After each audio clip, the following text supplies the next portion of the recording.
Not the herald of free enterprise, but the European Gateway, another Townsend-Torreson ferry which sank after a collision off Felixstowe in December 1982. Different circumstances to the recent disaster, and thankfully a much smaller death toll, but 6 people died. Teddington-based British Marine Technology use enormous tanks, large-scale models and computers to simulate the sailing characteristics of ships. They produced a report on the European Gateway, concentrating mainly on why she sank so quickly and concluding it could happen again. And in November last year, they invited major North Sea ferry operators to contribute over 3 years to a £900,000 safety study.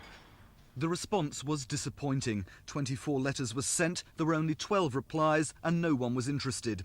Last month, after the herald of free enterprise went down at a time when public concern was at a peak, BMT tried again. This time, 26 operators were approached. There was only one reply, indicating half-hearted support.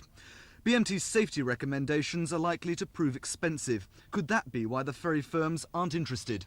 Yes, I think remedial measures that will wholly satisfy safety requirements are bound to have some impact on commerciality. Our proposal did make reference to that and say that we would take that into account and do our best. And of course, if all ferry operators are required to operate to the same standards, then the competition is all the same. BMT are currently using this model of the Herald of Free Enterprise to help the Department of Trade inquiry. But they're a private company in business to make money. So what are their motives in offering help to the ferry operators? We've been for years, and certainly since the European Gateway, suggesting work on ferry safety, both to the Department of Transport, who funded certain work, and to ferry operators. And we went out a long time before this incident with a project which is quite similar to the one we are now recommending even more strongly.